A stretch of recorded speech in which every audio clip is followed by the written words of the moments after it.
Golden Audiobooks presents. Narrated by Andrew Hint. Cloud, the Smiter, by Arthur Gask.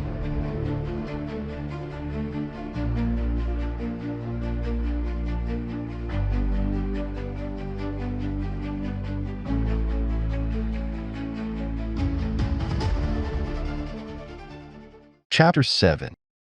An International Criminal.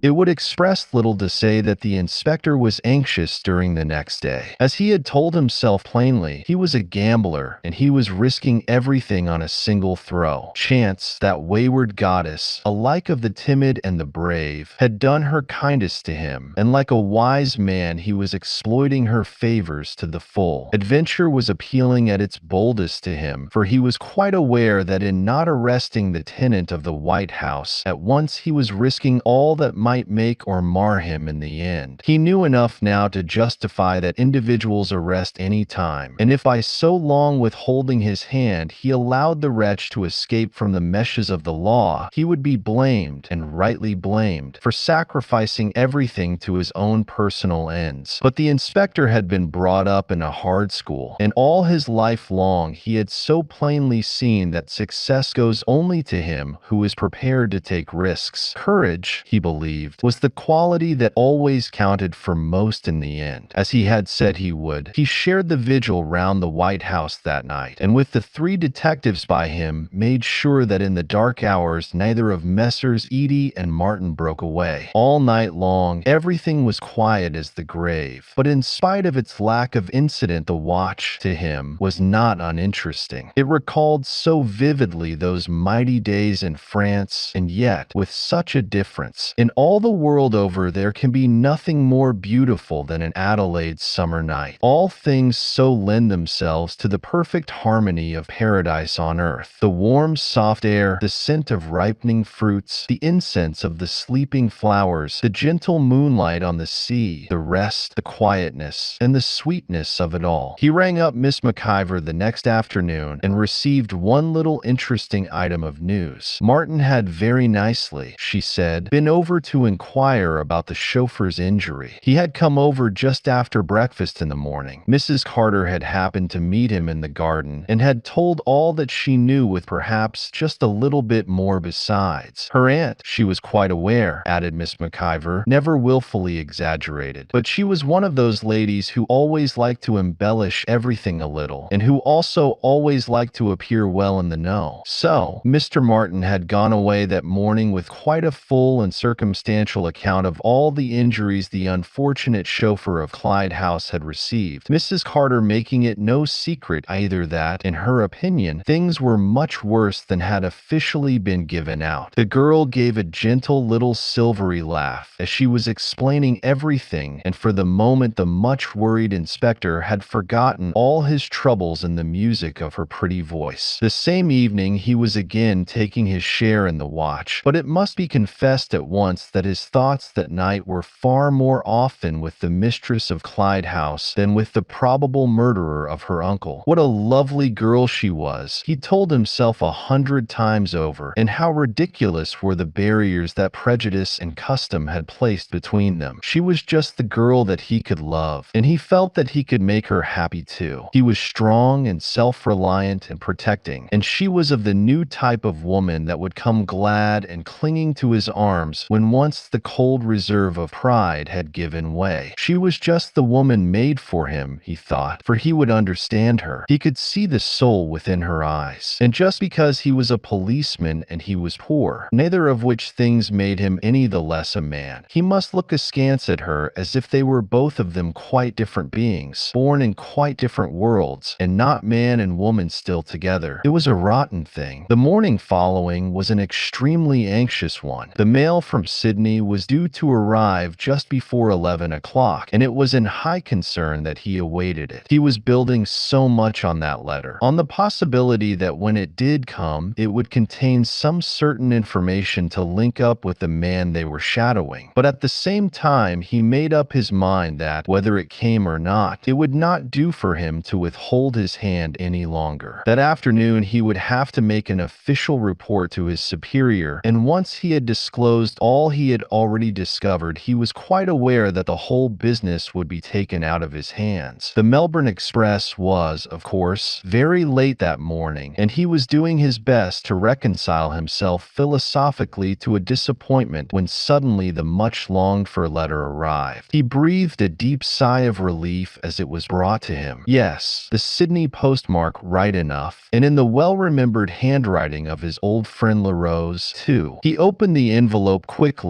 and for a moment felt irritated that the letter was so long. It comprised 6 large pages. Recovering his composure, he sat himself back in his chair and commenced to read. Headquarters, Detective Office, Sydney, Tuesday afternoon. My dear Mark, good luck to you, old man, and may the devil take you. Funny, but I was not at all surprised to get your wire an hour back. I was thinking of you this morning, and you'll soon see why. Now I've got an hour and 5 minutes before the mail leaves, and for old friendship's sake, I'll spread myself out a bit and give you a good old yarn. No, there's no one here named Rook doing 7 years, but there's a gentleman named Bird, Charles Henry Bird, to be precise, doing that exact term of years, and to his associates before touching what he was, I believe, always referred to as Rook. I have no doubt but that he is the party you mean. Myself, I am particularly interested in this individual because it was almost wholly through the activities of yours truly that he is at present a tenant in the Jug. Do you know, Mark, my boy, that any mention of this self-same Bird recalls at once one of the happiest and at the same time one of the very saddest memories of my life. Happiest because I nabbed him under circumstances of almost unparalleled difficulty, and saddest because I missed only by a hair's breadth potting all the members of the gang. He was associated with the Gowdy Street Bank crowd just 18 months ago. If you remember, they shot the bank manager and raided the bank, all in broad daylight too. There were 5 of them in it. Friend Rook, Burke the forger, Philip Masterton, the lithographic crook, Andrew, the garroter, and last but not least, Cloud the Smiter, of international fame. As nice a little lot of first-class beauties as you could ever wish to see hang. Every man jack of them had well earned the rope. Well, one dark August night I had shadowed them all to a certain house, and was just beautifully closing the trap when 5 minutes before, no, not 3 minutes before, the Smiter sensed danger in that ghastly way of his, and everyone flew off. I tell you, Mark, I nearly died of disappointment. I got Bird 2 days later, but that didn't make up for it anyway. We have never yet learnt what made them all suddenly fly. Just sheer intuition on the Smiter's part, one shall always believe. As I expect, you know, we got all the forging plant they left. They were by far the smartest and most artistic utterers of false stuff that the Commonwealth has ever known. Unhappily, they got away with a whole heap of the falsies they had already printed, and, as no doubt you also know, there's been trouble in the Commonwealth ever since. The banks here have had the wind up terribly, although happily things have been quite quiet lately in that line. As I say, Bird we did catch, but bad as he was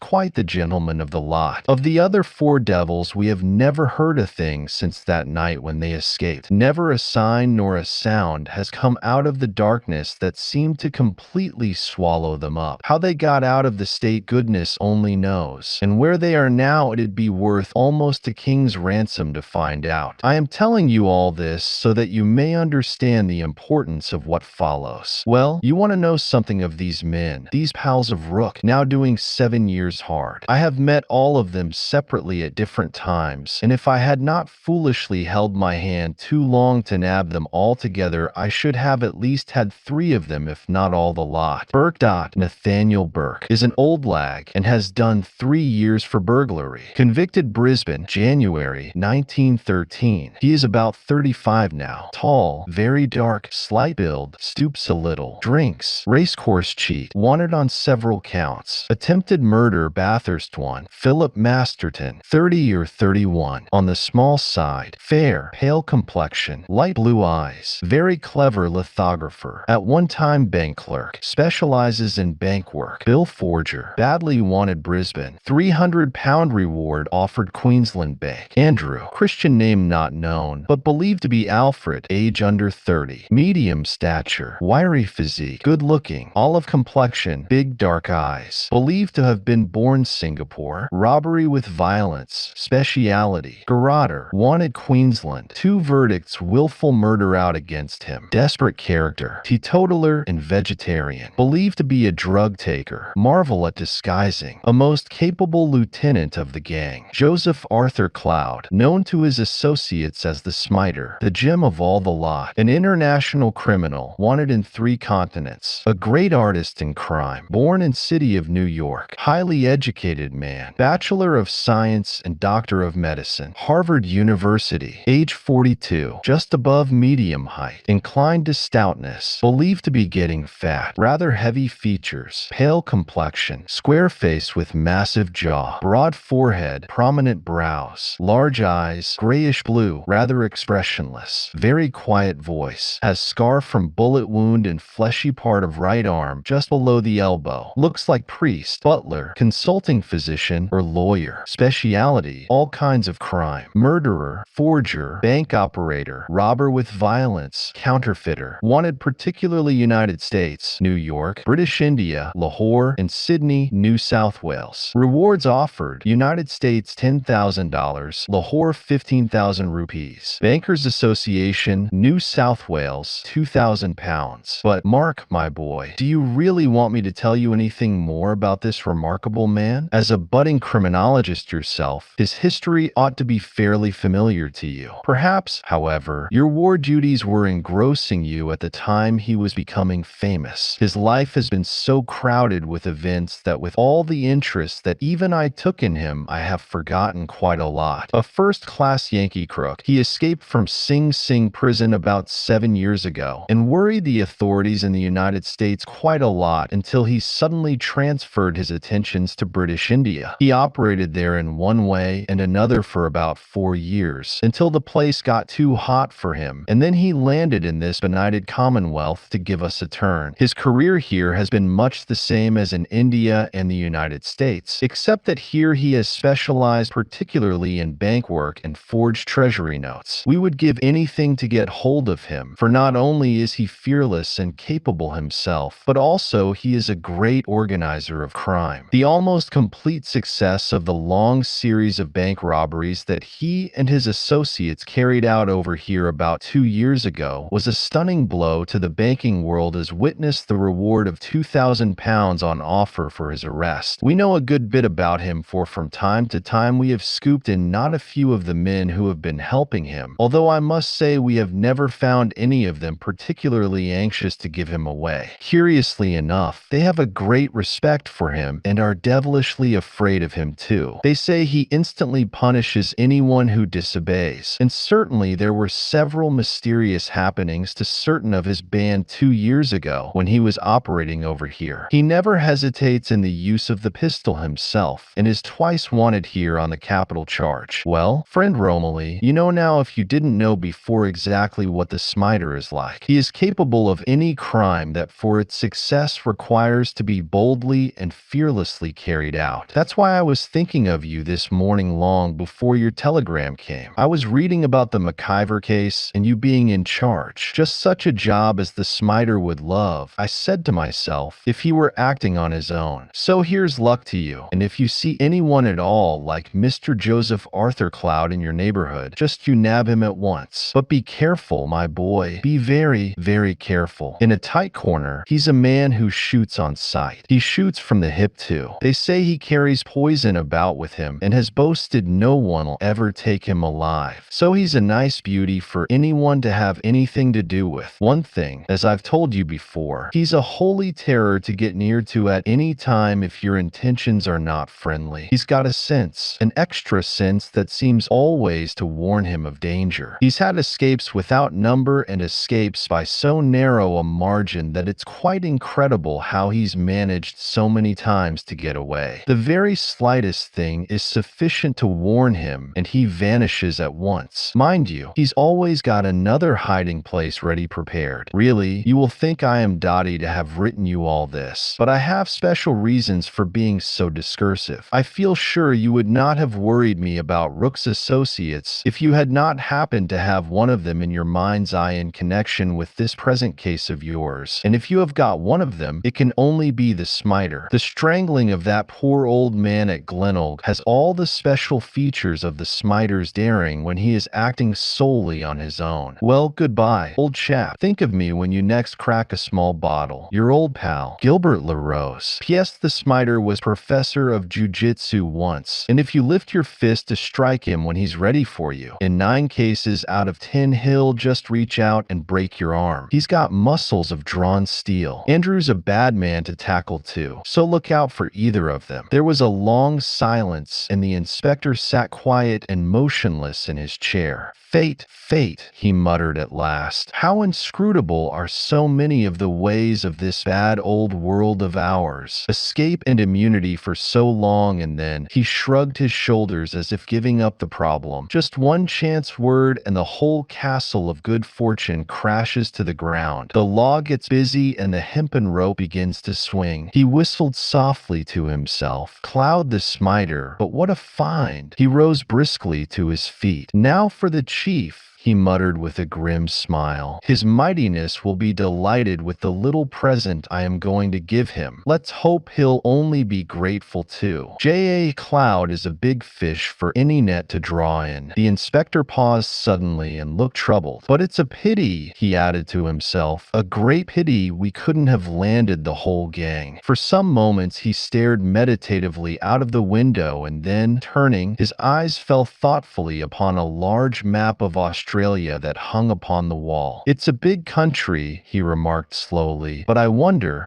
now why Adelaide specially was chosen for the headquarters of the gang. Headquarters, great Scott, that gives me an idea. He screwed his eyes up in perplexity. Now was the Smiter intending always to live alone? Where are the others, and what have they been doing all this time? Friend Burke, the honest burglar man, Masterton, the banker's pet, and Jolly Andrew, with his bit of rope. Have they been all resting too? Again the inspector paused, and this time it was plain from the expression of his face that he was thinking rapidly. Good Lord, he ejaculated suddenly in great excitement. But haven't I finished yet? Must it be double or quits again? I'll see. He almost ran to a cupboard at the far end of the room, and reaching down a thick pile of newspapers began feverishly to turn over their contents. Chapter 8. The Chief Commissioner of the Police.